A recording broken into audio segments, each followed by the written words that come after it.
Today we'll be reading Daisy and the Troubled Kittens, Chapter 6 by Kes Gray. And we've already been a lot of chapters, but there's probably a lot of pages until the end.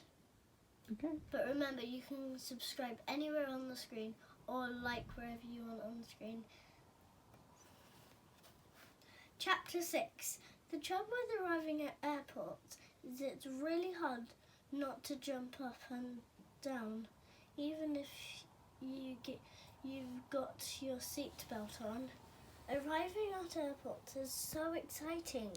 All the buildings are big and square and made of concrete, and all the lights are really bright. Plus there are absolutely loads of people everywhere.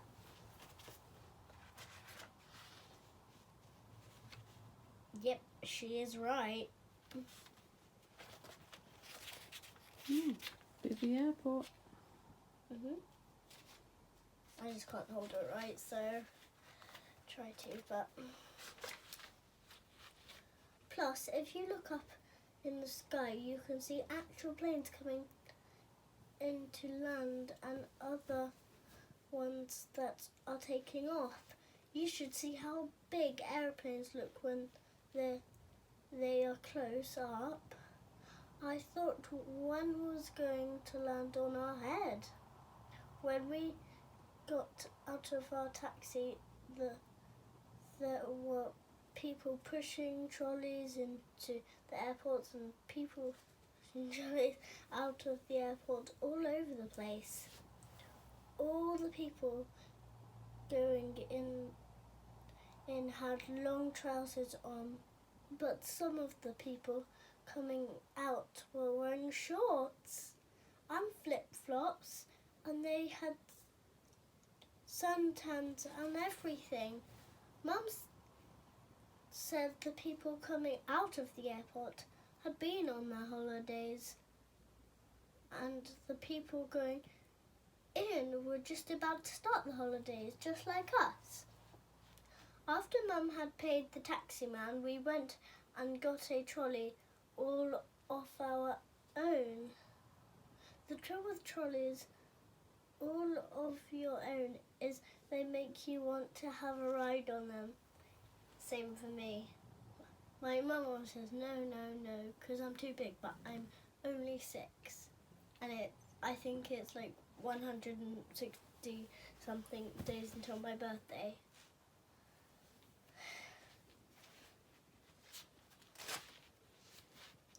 Mum said you aren't really meant to ride on trolleys at the airport in case you fall off. But once we'd put our suitcases on there, she let me climb on top. It was brilliant.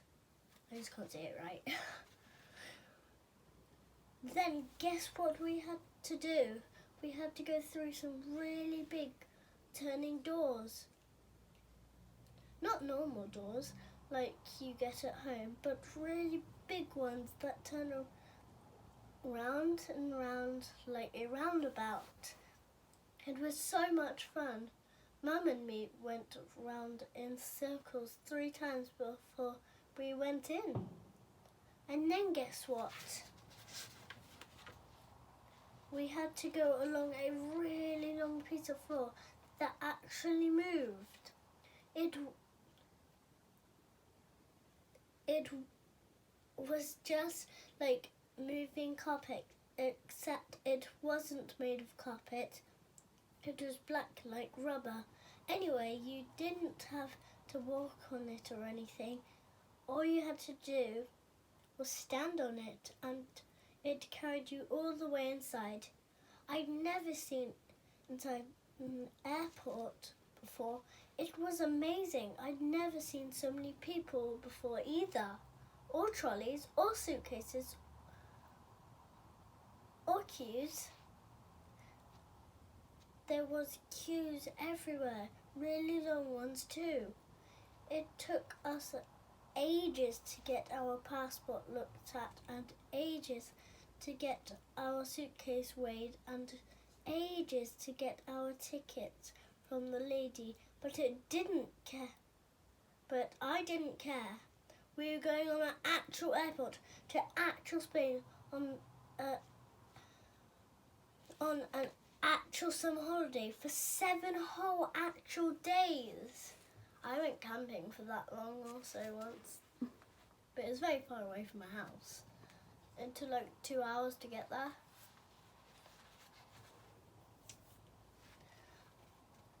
I have queued for 100 years to do that. I don't think Mum would have though. That's the trouble with queues. You have to be quite small to enjoy them. Same for me, I always enjoy them. It's the same with airport floors. The trouble with airport floors is they make you want to do skids. I remember this bit. This bit's really funny because I've read this like 2 times and I really like it. Once we'd done all our queuing, I just had to do some big skids.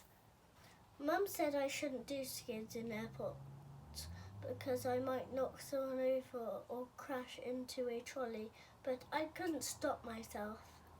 One skid I went about 5 meters. That was a standing up skid. Another one I went about 7.5 meters. That was a skidding on my knees skid. But then the next skid I went straight into a man carrying a cup of coffee. I didn't go very far on that one, but his coffee did. Oh no. There's no reading bits on this. Was it just a picture of the coffee flying? Are you going to show us? Yeah. I remember this really good.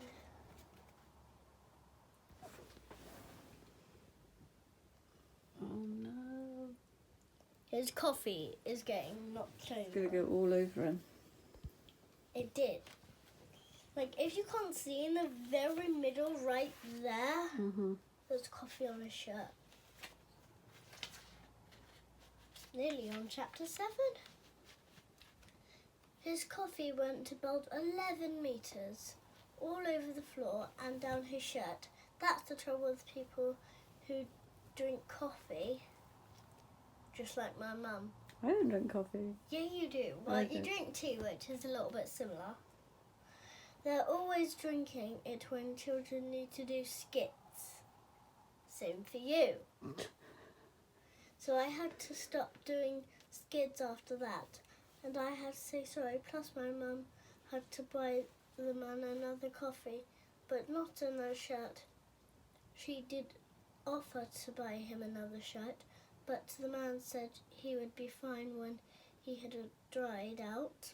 And anyway, it serves him right, really, for not looking where he was going. Well, Daisy doesn't look where she's going. Yeah, that's right. Because there's another book of Daisy and the Trouble with Maggots. It's a little bit similar, but it's with maggots.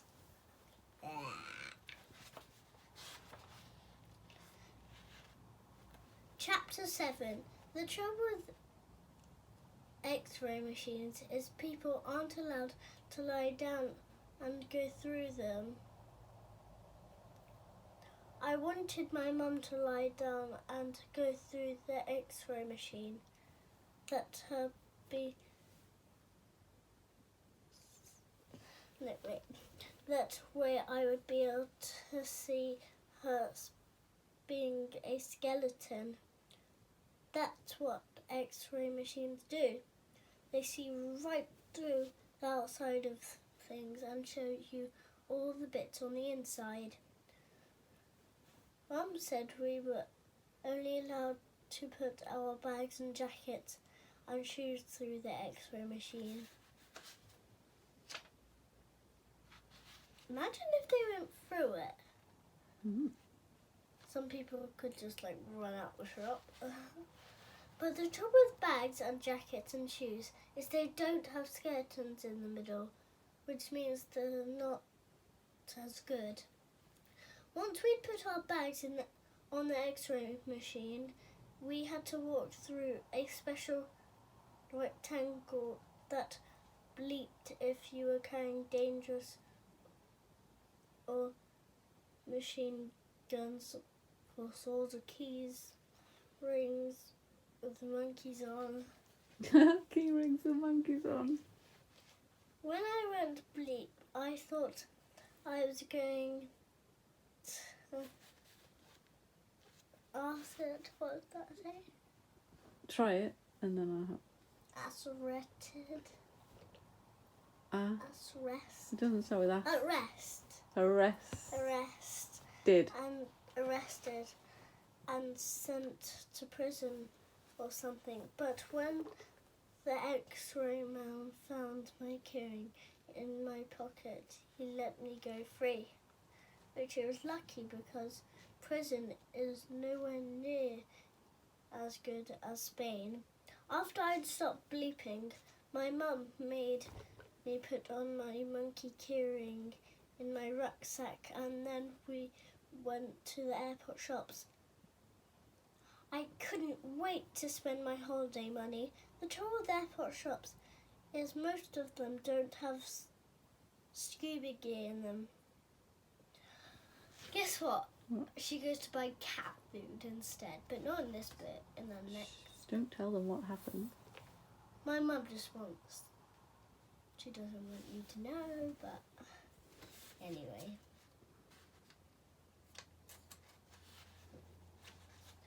Oh, small yachts.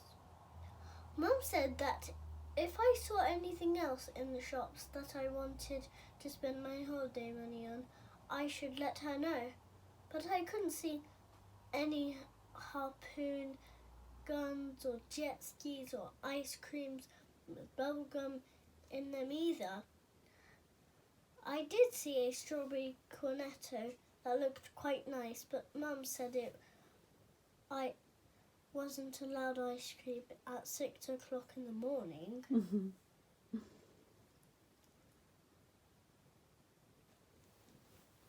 I wasn't allowed an underwater wristwatch either, or a basketball net.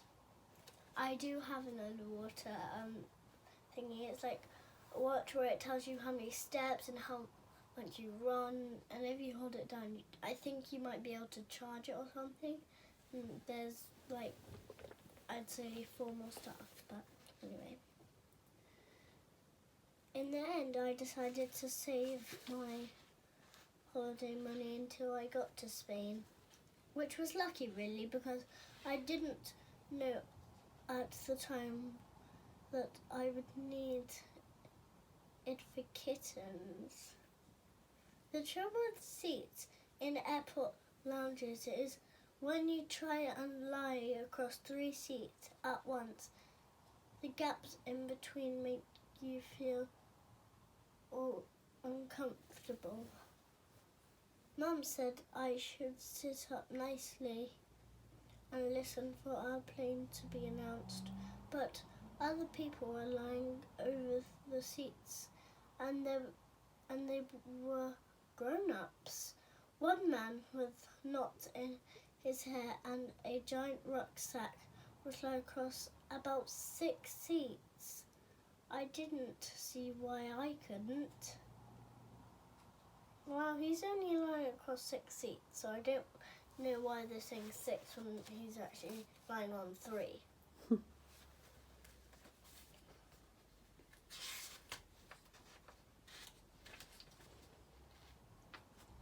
Except I thought I'd fall through the gap, so I did sit up in the end. The trouble with airport announcers is they always say the wrong plane. Loads of planes were taking off all the time to loads of holidays all over the world, but none of them were for me and Mum. That's the trouble with announcements. They should do the Spain ones first. Mum told me that our flight number was NLG452 and that as soon as our plane had been cleaned and tidied and filled up with petrol, then there would be an announcement for us to get onto our plane too. This feels like the worst. You know why? Because she leaves her rucksack. Don't tell them what. Just read it. Okay.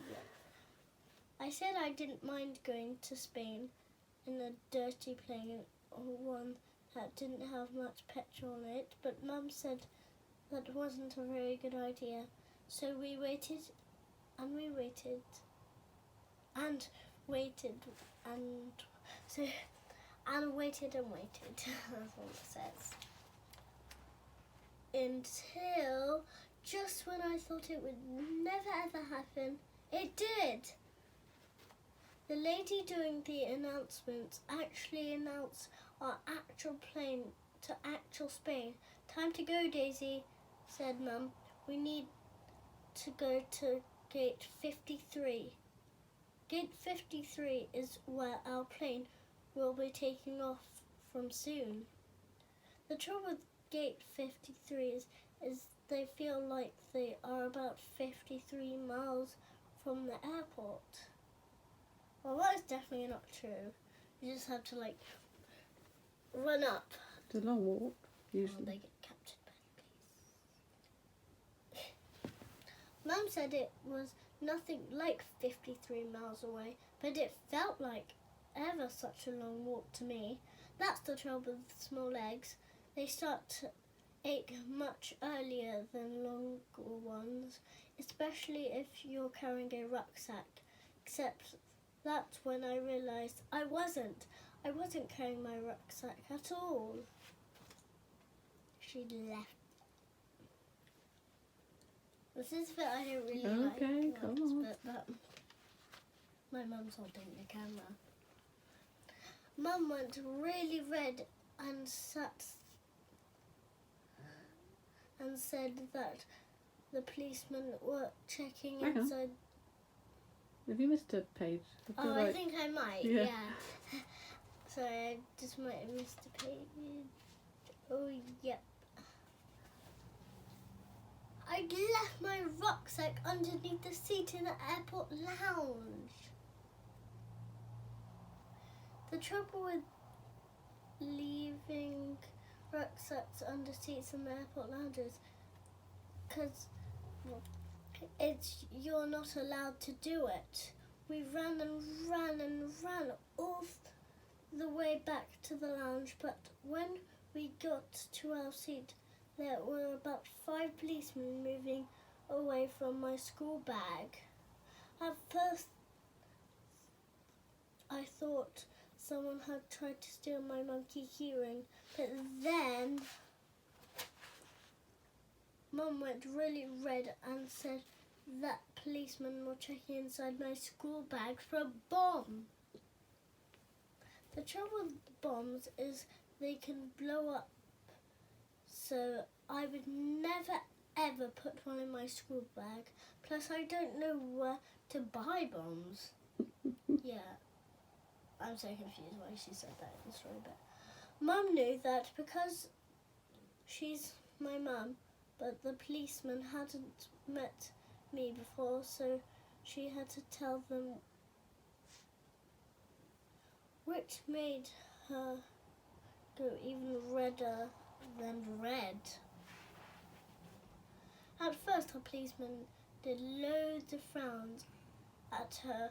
Then, before they gave my rucksack back, they checked my mum for bombs too, in front of loads and loads of people.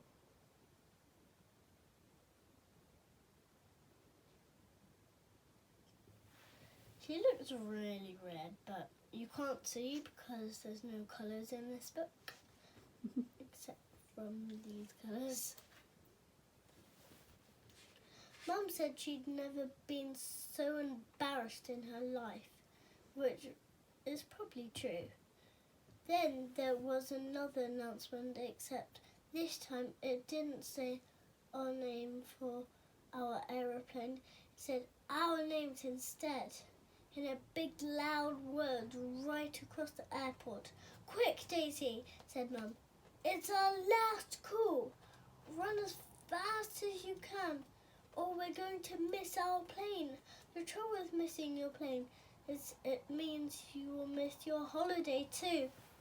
So we had to run all the way. The trouble with running all the way to gate 53 it makes your legs ache even more. Plus it makes your face all hot and red and your back all sticky. But the time we got there, my mum could hardly speak. She was so out of breath. Plus her face was a new kind of red. I'd never seen it before.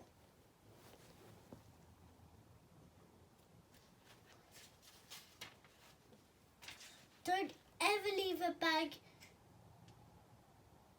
Oh wait, what does that say? Unattended. Don't ever leave a bag unattended in the airport again, Daisy, was all she could manage to say. I'm so excited. I'm so excited. I'm so excited, was all I could say back. So that's the end of this Part. part, whatever part it was, of Daisy and the Trouble with Kittens by Kes Gray. Bye!